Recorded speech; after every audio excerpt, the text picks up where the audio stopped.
하나님이 주신 말씀 우리 창세기 22장 1절에서 14절 말씀 함께 보겠습니다. 창세기 22장 1절에서 14절입니다.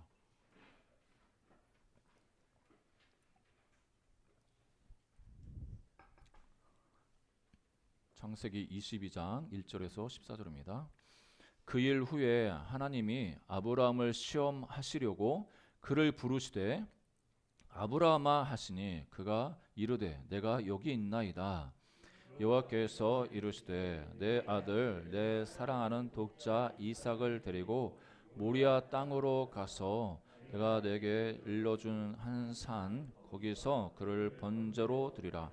아브라함이 아침에 일찍이 일어나 나귀의 안장을 치우고 두 종과 그의 아들 이삭을 데리고 번제에 쓸 나무를 쪼개어 가지고 떠나 하나님이 자기에게 일러 주신 곳으로 가더니 제3일에 아브라함이 눈을 들어 그곳을 이에 아브라함이 종들에게 이르되 너희는 나귀와 함께 여기서 기다리라.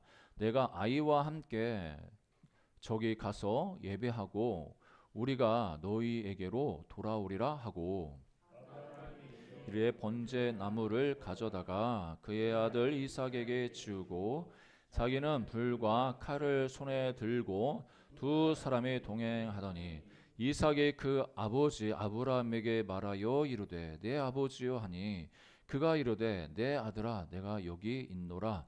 이삭이 이르되 불과 나무는 있거니와 번제할 어린 양은 어디 있나이까. 아브라함이 이르되 내 아들아 번제할 양은 하나님이 자기를 위하여 친히 준비하시리라 하고 두 사람이 함께 하나님이 그에게 일러 주신 곳에 이른지라. 이에 아브라함이 그곳에 제단을 쌓고 나무를 버려놓고 그의 아들 이삭을 결박하여 제단 나무 위에 놓고 손을 내밀어 칼을 잡고 그 아들을 잡으려 하니 여호와의 사자가 하늘에서부터 그를 불러 이르되 아브라함아 아브라함아 하시는지라. 아브라함이 이르되 내가 여기 있나이다 하매 이르되 그 아이에게 내 손을 대지 말라. 그에게 무슨 일도 하지 말라. 내가 내 아들 내 독자까지도 내게 아끼지 아니하였으니 내가 이제야 네가 하나님을 경외하는 줄을 아노라.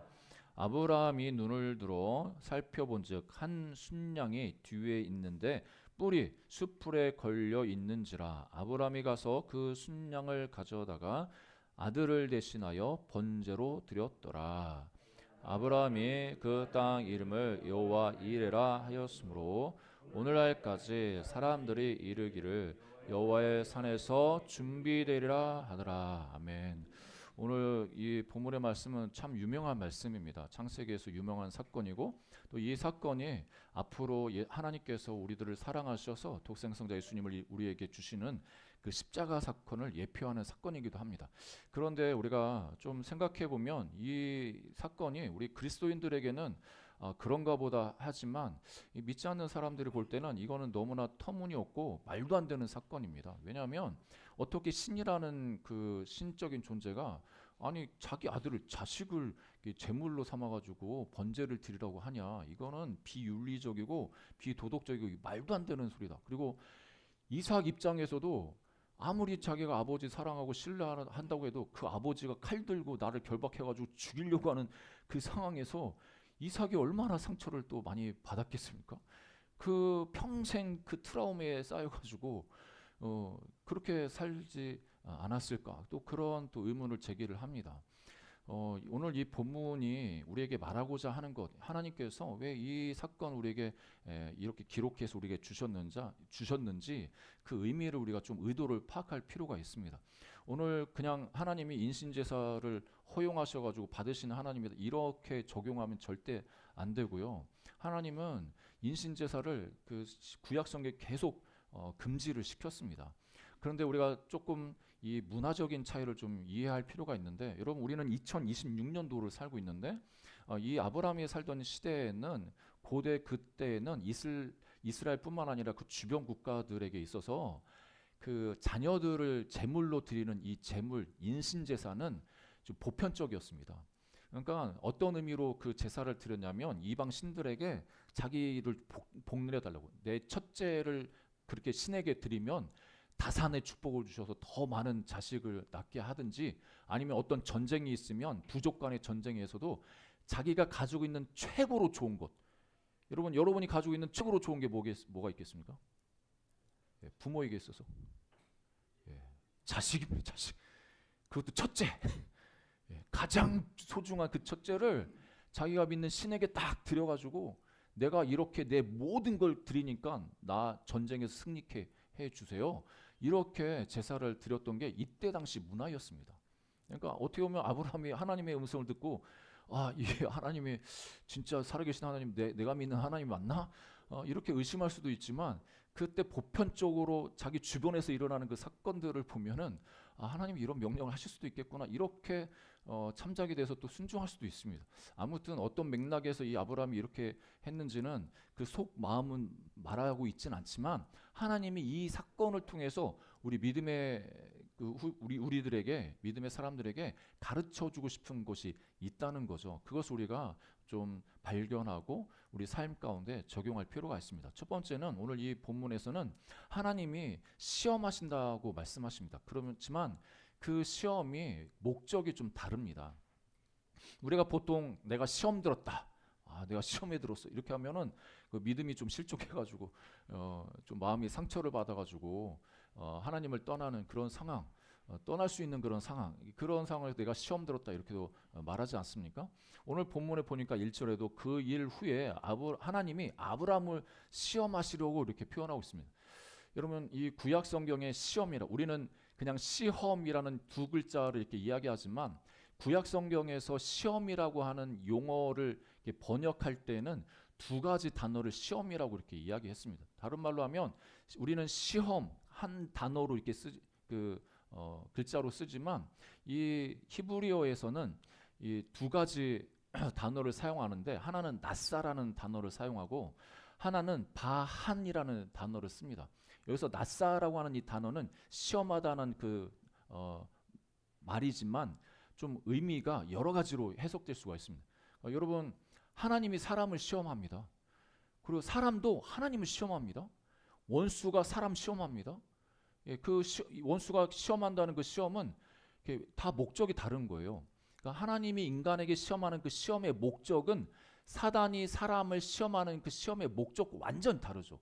사단이 사람을 시험할 때 그 시험한다는 것은 유혹해가지고 아주 멸망시키기 위해서 그렇게 시험하는 거죠. 그래서 우리 영어 단어로 temptation 해가지고 유혹하다, 이런 단어를 쓰지 않습니까? 예수님이 마귀에게 시험 받았다 할 때는 이 유혹받았다는 거예요. 우리를 넘어뜨리기 위해서.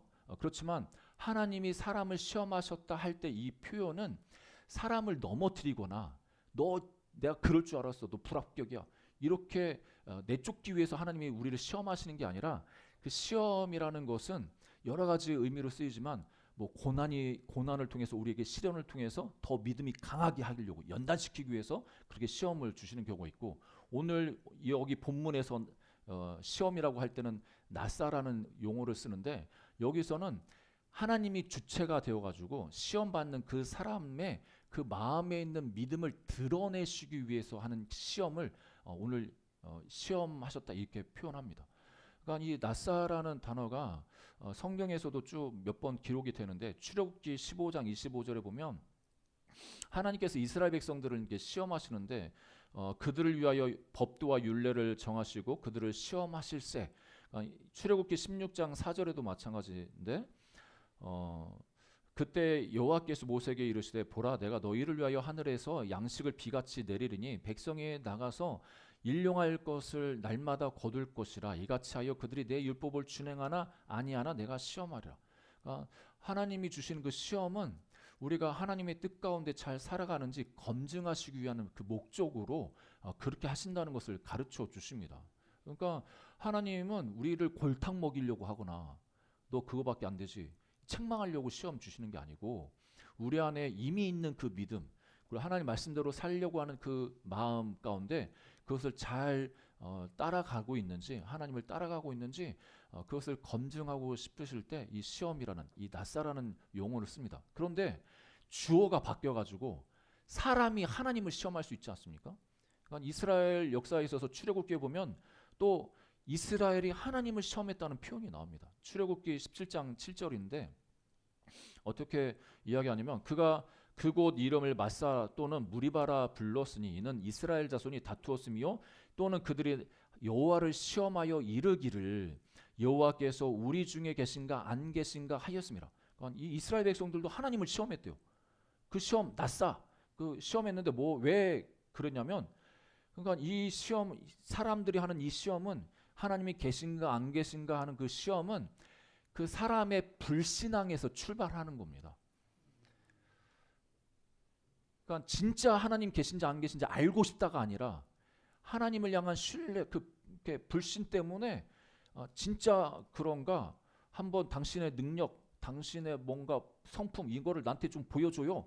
어떻게 보면 피조물 입장에서 창조주한테 멱살 붙잡고 좀 나타내봐요. 이렇게 하나님을 흔드는 행위가 바로 이 이스라엘이 하나님을 시험했다. 낫사 이 표현입니다.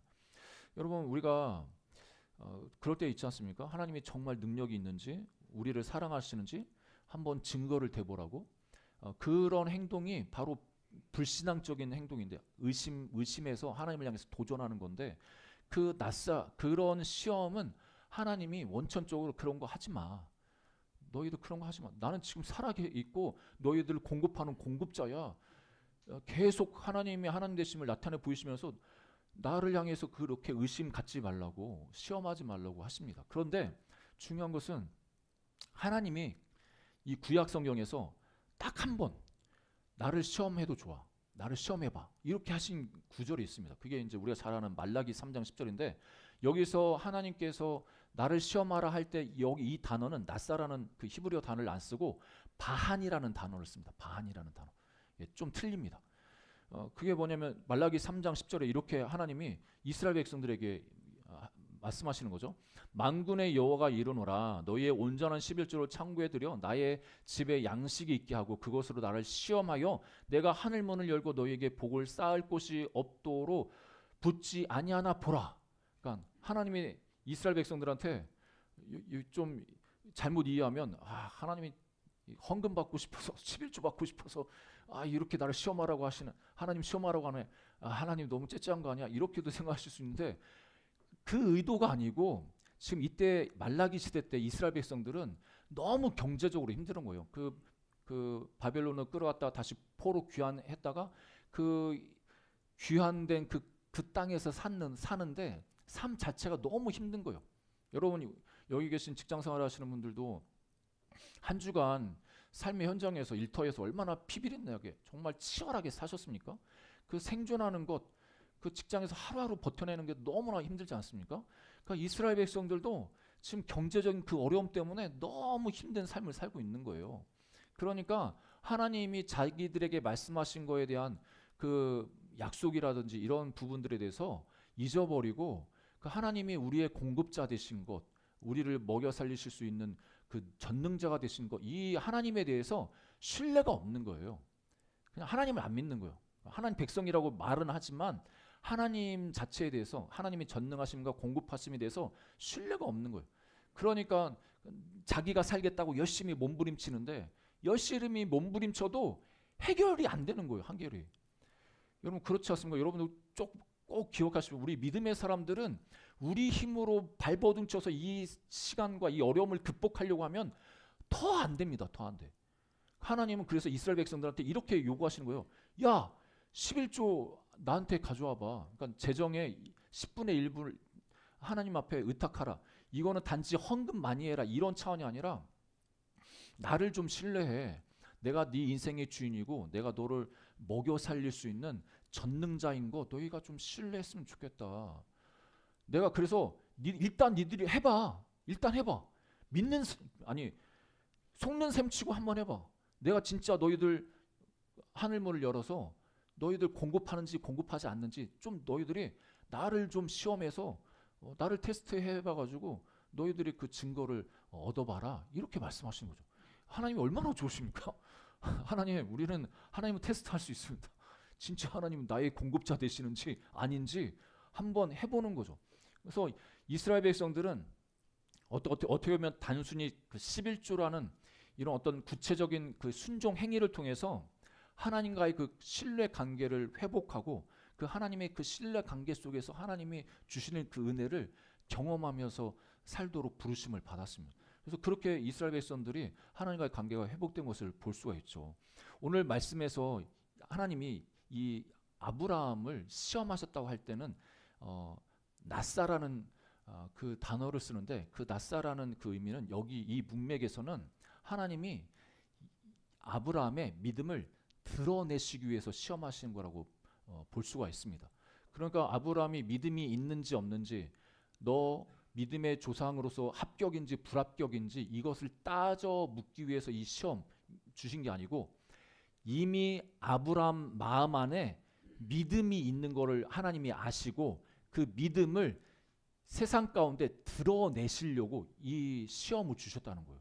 이게 중요한 의미가 있습니다. 여러분, 여기 계신 분들도 다 믿음이 있으십니다. 예수님 나의 구주, 나의 하나님으로 영접하셨고 다 믿음이 있습니다. 근데 어떤 순간에 하나님이 내가 평탄할 때 입으로 고백하는 그 믿음이 내 실제 삶에서 믿음이 드러나게 하시려고 우리 삶을 흔들 때가 있는 거예요. 경제적으로 흔들 때가 있고, 육체적인 어려움을 통해서 흔들 때가 있고, 관계의 어려움을 통해서 흔들 때가 있는 거예요. 그때는 너무나 중요한 때인데, 그때 내 안에 있는 진정한 믿음이 밖으로 드러나서 증명되는 순간입니다. 할렐루야. 너무나 좋지 않습니까? 평탄할 때 모릅니다. 여러분, 건강하고 이 사업 잘 되고 재정적으로 넉넉할 때 모릅니다.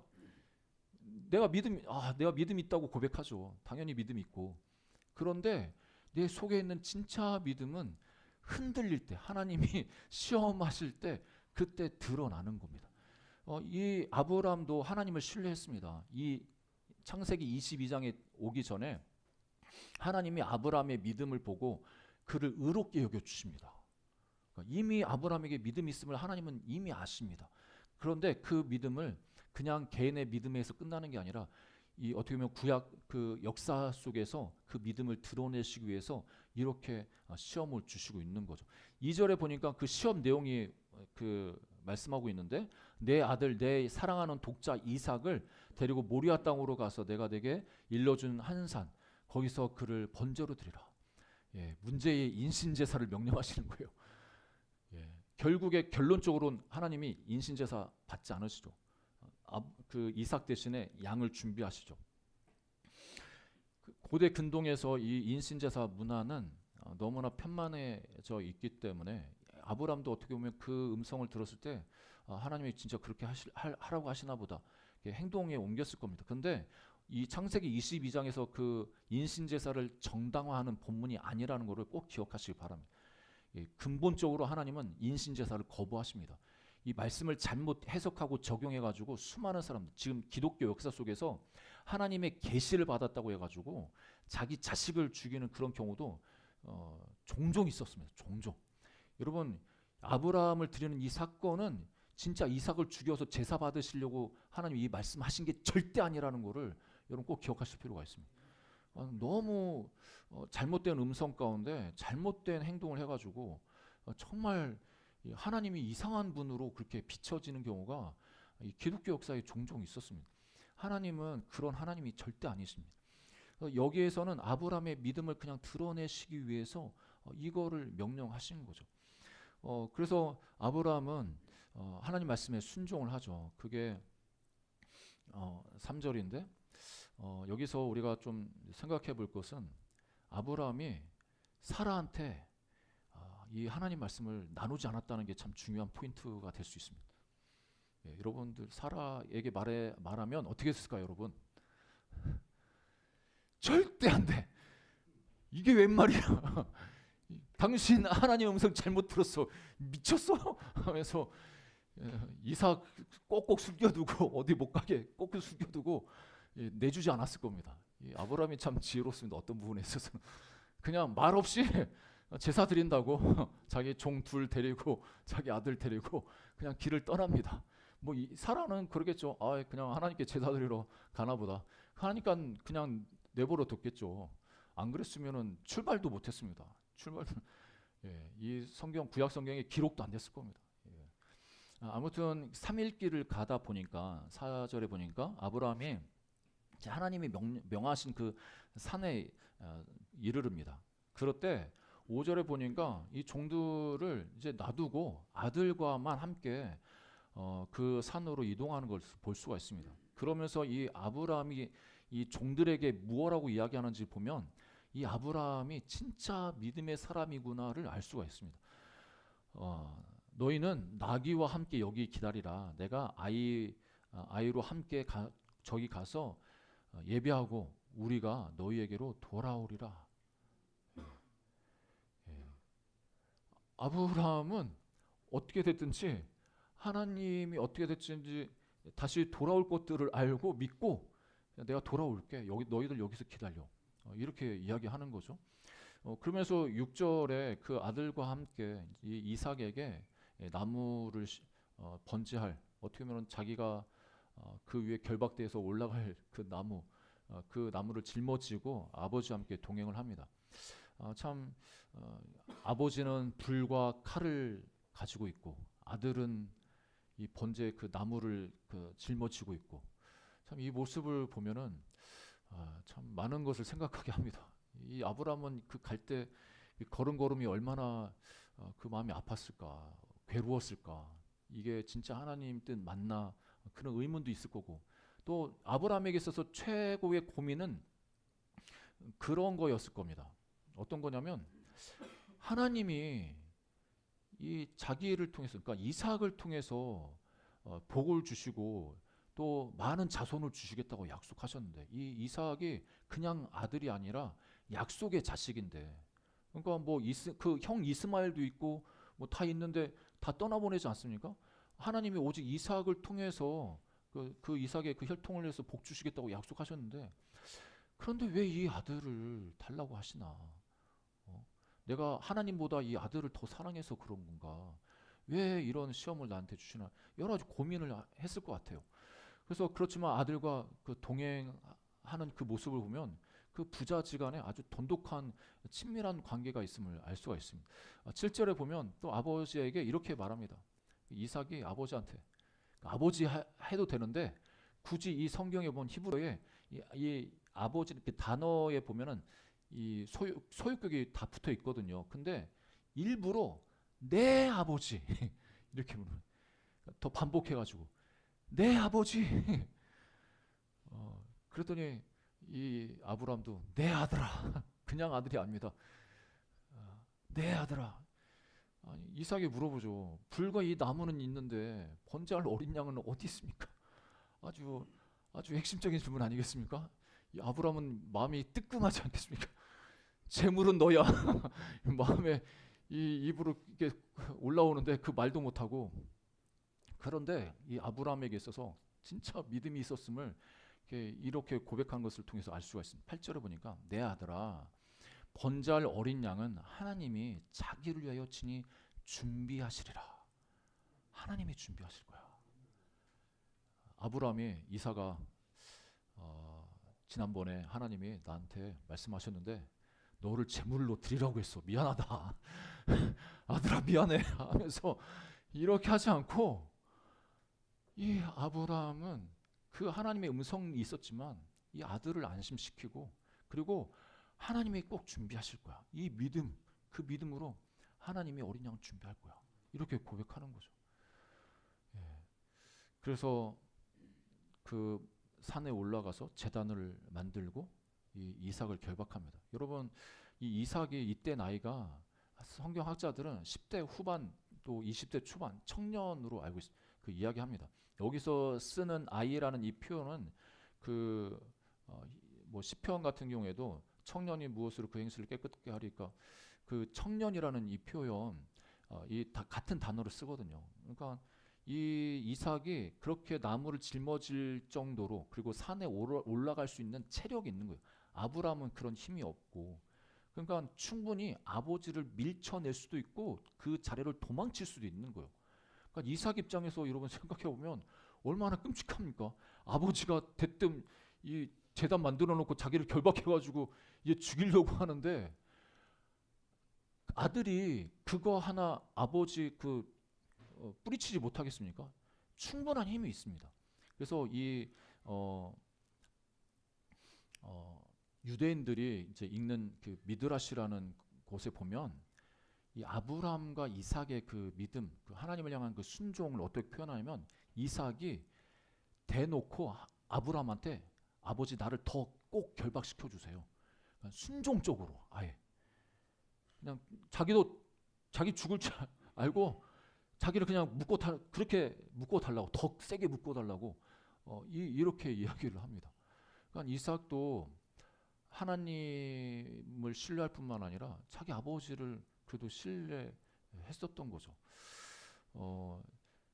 10절에 손을 내밀어 칼을 잡고 그 아들을 잡으려 하니 제가 이 말씀을 읽으면 아브라함이 진짜 죽이려고 했을까? 아니면 진짜 목 근처까지 딱 갔다가 하나님 말씀 멈추라고 하는 것 그거를 알고 쇼를 하는 신용을 하는 걸까? 그런데 아브라함은 진짜로 죽이려고 했었던 것 같아요. 진짜. 예. 저는 그렇게 못할 것 같은데 진짜 아브라함은 진짜 죽이려고 했어요. 그걸 어떻게 알 수 있냐면 히브리서 기자가 이 사건에 대해서 이렇게 해석하는 걸 보면 알 수가 있습니다. 히브리서 11장 17절 19절에 히브리서 기자가 어떻게 이야기하냐면 아브라함은 시험을 받을 때 믿음으로 이삭을 드렸으니 그는 약속들을 받은 자로 돼 그 외아들을 드렸느니라. 그에게 이미 말씀하시기를 내 자손이라 칭할 자는 이삭으로 말미암음이라 하셨으니 그가 하나님이 능히 이삭을 죽은 자 가운데서 다시 살리실 줄로 생각한지라 비유컨대 그를 죽은 자 가운데서 도로 받은 것이니라. 그러니까 이 아브라함은 내가 이 아들을 번제로 드려서 이렇게 죽여도 하나님이 이 아들을 부활시켜 줄 거야. 그러니까 부활 신앙이 있는 거예요, 이 아브라함이. 놀랍지 않습니까? 이 부활 신앙이라고 하면 우리는 지금 현대 예수님이 십자가 부활 이후에 우리가 부활 신앙 갖고 살아간다고 생각하는데 아브라함은 이 아들은 그냥 아들이 아니야. 하나님이 약속해서 내가 25년 동안 기다려서 낳은 아들이고 하나님이 이 아들을 통해서 이 우리 가문을 복 주시기로 했고 혈통의 자손들이 복받게 한다고 했는데 하나님이 말씀하셔서 이 아들을 주었다고 한들 하나님은 다시 이 아들을 살릴 수 있는 그 하나님인 거야. 그런 믿음이 있기 때문에 진짜 이 아들을 하나님께 드리려고 그렇게까지 한 겁니다. 그럴 때 하나님이 정말 다급하게 천사를 통해서 아브라함을 부르십니다. 11절 12절에 그 아브라함아 내 아이에게서 손을 대지 말라고 그에게 아무 일도 하지 말라고 말씀하십니다. 그러면서 하신 말씀이 내가 내 아들 내 독자까지도 내게 아끼지 아니하였으니 내가 이제야 네가 하나님을 경외하는 줄 아노라. 여러분 우리가 이 본문을 좀 잘못 읽으면 하나님이 아브라함의 믿음을 모르고 하나님을 경외하는지 모르고 이 사건이 딱 된 다음에 이제 아셨다고 하는구나 이렇게 생각할 수 있는데 하나님은 전지전능하신 하나님이기 때문에 아브라함이 하나님을 경외하는지 이미 아셨습니다. 그리고 그가 믿음이 있는 걸 이미 아셨어요. 여기서 말하는 이제야 네가 하나님을 경외하는 줄을 안다고 말씀하시는 이거는 다른 게 아니라 이제 너의 믿음이 나를 신뢰하는 그 믿음이 드러났다. 이제 증명이 됐어. 네가 말로만이 아니라 마음에 있는 그 믿음이 너의 그 행동으로 드러났다. 이 말씀을 하시는 겁니다. 하나님은 우리가 가지고 있는 그 믿음이 삶의 현장에서 또 우리가 힘들 때 그게 우리의 행동으로 드러나길 원하십니다. 그 행동으로 드러난 그걸 통해서 우리가 진짜 믿음의 사람이구나 이게 확증될 수가 있는 겁니다.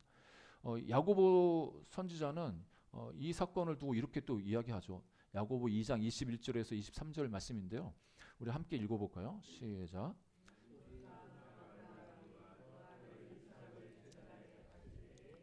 행함으로 의롭다 하심을 받은 것이 아니냐.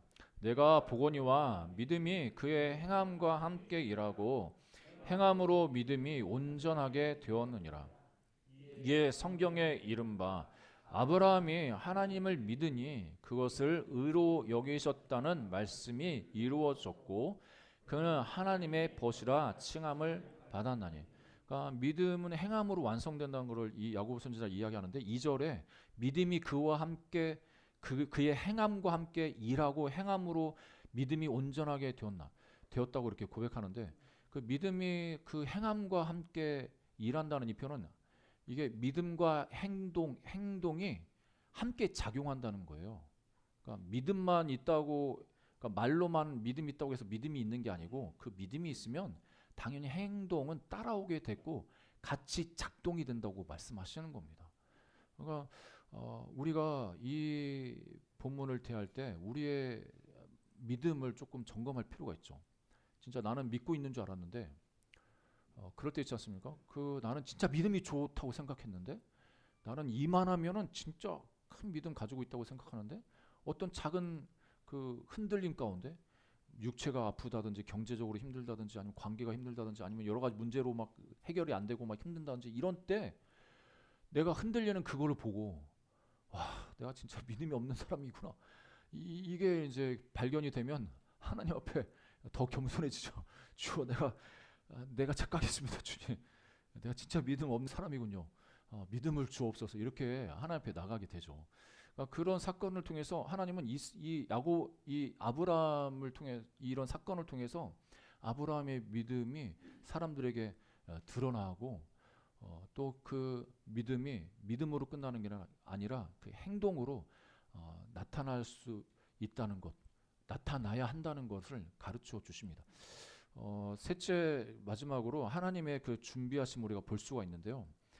13절 14절에 보면 그 아브라함이 이제 하나님께서 이 아브라함을 멈추시고 양을 준비해 놓으신 것을 이제 아브라함이 발견하지 않습니까? 그래서 아브라함이 그 땅을 여호와 이레라고 합니다. 우리가 잘 아는 여호와 이레. 이 말씀을 너무나 좋아하지 않습니까, 여러분? 여호와의 산에서 준비되리라. 여기서 이레라는 이 히브리어는 보다라는 의미가 있습니다. 보다. 그러니까 하나님이 보시고 보살피시고 또 하나님이 보셔가지고 그 사람에게 필요한 것이 무엇인지 아시고 준비하신다 그런 의미가 있는 거죠. 그러니까 하나님이 우리를 보시고 살피시고 돌봐주시고 그래서 우리를 위해서 준비하셔서 공급하신다는 의미가 있는 겁니다. 그러니까 아브라함이 이때 양을 발견한 것, 순양을 발견한 거는 그때 양이 짠 나타난 게 아니고 하나님이 그 전부터 미리 양을 준비해 놓으시고 이 아브라함이 순종의 그 자리로 나올 때까지 기다리신 것을 말씀합니다. 여기서 여러분 영적인 정말 중요한 그 원리가 있는데요. 우리는 여호와 이레 하나님 준비하시지 하나님이 다 준비하시지 하면서 여호와 이레 하나님이 어떻게 됐든 내 앞으로 미래에 뭐 필요한 것들 다 채워주실 거야. 막연하게 이렇게 생각을 할 때가 많이 있습니다. 여호와 이레 하나님이 다 준비하시고 채우시지. 근데 여기서 말하는 여호와 이레라는 거는 뭐냐면 하나님이 원하는 그 순종의 삶을 살아가서 그 순종의 자리에 이르렀을 때 하나님이 내가 그 자리로 가기 전부터 하나님이 이미 준비해 놓으셨다는 거예요. 그러니까 그 순종의 자리로 가는 게 중요한 거예요. 그러니까 그거 안 하고 내 마음대로 내 뜻대로 내 생각대로 살다가 하나님 여호와 이레 아닙니까? 왜 하나님 안 준비하세요? 왜 준비해 주지 않으세요? 이렇게 하면 하나님이 뒷골 땡기는 거예요. 야 여호와 이레 네가 내 말에 순종해서 그 순종의 자리로 와야 내가 준비했던 그거 네가 그걸 만나고 그거를 그 여호와 이레 되신 그 하나님을 만나지. 여러분 우리가 하나님 앞에서 어떤 부분에 있어서 우리가 이삭을 주 앞에 드려야 될지 뭐 이삭이라고 해도 우리 꼭 뭐 어떤 실체가 아니라 우리 안에 정말 하나님 앞에 포기하고 내려놔야 될 부분들이 무엇인지 어떤 부분에서 순종하기 원하시는지 그것을 알고 그 어떻게 힘든 어려운 그 가운데서도 순종하고 힘들게 따라가려고 그렇게 하다 보면 결국에 하나님이 우리를 위해서 준비해 주시는 그 좋은 것들을 이렇게 누릴 수가 있는 겁니다.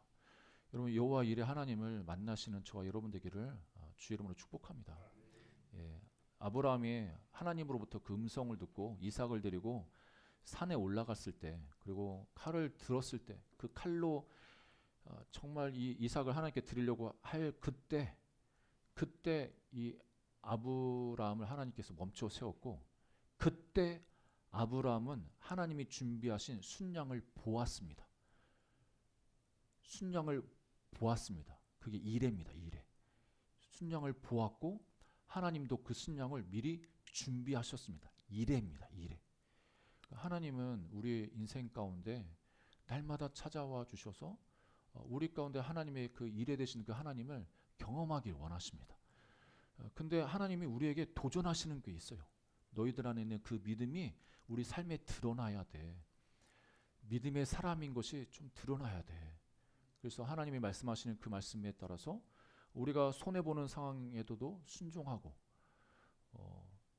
우리가 비난받고 어려운 상황 속에서도 끝까지 순종하고, 그 말씀대로 하나님 자녀답게 살아갈 때 하나님은 하나님이 우리를 위해서 준비하신 그 놀라운 것들 경험하게 하시고 누리게 하십니다. 그 은혜를 경험하는 저와 여러분 되기를 주의 이름으로 축복합니다. 결론을 맺겠습니다. 사랑하는 우리 성도 여러분, 이 창세기 22장을 읽을 때 우리는 자연스럽게 어떤 큰 그림을 생각하게 하죠. 여기에 나오는 사랑하는 독자, 네가 사랑하는 독자, 또 아버지가 아들을 드리는 이 장면, 그리고 모리아산. 학자들은 이 모리아 사람이 예루살렘의 성전산이라고도 이야기합니다. 그래서 하나님이 대신 준비한 그 순양, 이게 다 그 십자가를 떠올리게 하지 않습니까? 이 십자가. 여기서 결정적인 차이가 있다면, 아브라함은 자기 자식을 드리려고 했지만 하나님이 막으셔서 그 이삭 대신에 순양을 드리게 하셨습니다. 그런데 하나님 아버지는 우리 대신에 자기 아들을 아끼지 않고 내어주셨습니다. 이게 복음입니다. 우리가 죽어야 될 그 자리에 하나님께서 그 아들을 아끼지 않고 들이셔서 죽게 하셨습니다. 제단에서 죽이셨습니다. 그 예수님의 죽으심을 통해서 우리가 살았습니다. 순양이 대신 죽음을 통해서 이삭이 살았던 것처럼, 약속의 사람으로 또 하나님의 뜻을 이뤘던 것처럼, 예수님이 십자가에서 우리를 위해서 대신 죽어주시고 그 십자가 사건, 그 죽음을 통해서 우리를 하나님의 약속의 자녀로 그렇게 세워주셨습니다. 그래서 로마서 8장 32절에 이렇게 말씀하시죠. 이 놀라운 복음을 깨달은 이 바울은 이렇게 선포합니다. 우리 같이 한번 읽고 마치겠습니다. 로마서 8장 32절입니다. 같이 읽습니다. 시작. 자기 아들을 아끼지 아니하시고 우리 모든 사람을 위하여 내주시니가 어찌 그 아들과 함께 모든 것을 우리에게 주시지 아니하겠느냐. 다시 한번 읽겠습니다. 시작. 자기 아들을 아끼지 아니하시고 우리 모든 사람을 위하여 내주시니가 어찌 그 아들과 함께 모든 것을 우리에게 주시지 아니하겠느냐. 여러분, 하나님께서 저와 여러분을 위해서 하나님이 아끼시는 그 아들을 아낌없이 주셨습니다. 그 하나님 아버지라면, 그 하나님 아버지, 그분이 내 아버지라면 나를 위해서 뭘 안 주시겠습니까? 여러분, 그런 당당함이, 그런 확신이 저와 여러분 가운데 있기를 주 이름으로 축복합니다. 하나님께서 여러분들을 사랑하시고 자녀 삼아 주셨고 여기까지 인도해 주셨습니다. 또 앞으로도 인도해 주실 것이고 여러분들을 향해서 그 아들과 함께 모든 것을 우리에게 주시겠다고 그 말씀하십니다. 이 말씀을 부여잡고 한 주간도 승리하는 저와 여러분 되기를 주의 이름으로 축복합니다. 이 말씀을 기억하면서 함께 기도하겠습니다. 주님, 그 하나님의 그 십자가 사건 우리가 기억하고 아낌없이 우리에게 내어주신 그 하나님의 사랑, 그 아들을 아낌없이 주신 그 하나님의 사랑을 다시 한번 깨닫게 하여 주옵소서. 또 아브라함의 그 내면에 있는 그 믿음을 이미 알고 계신 하나님이 그런 구체적인 순종의 과정을 통해서 드러내셔서 믿음의 조상으로 확고하게 세워주셨던 것처럼 우리 삶의 현장에서, 우리 가정에서 정말 우리가 믿음의 사람으로 하나님 앞에 또 사람들 앞에 그렇게 드러나고 증명되는 삶 되게 해 주옵소서. 함께 기도했으면 좋겠습니다.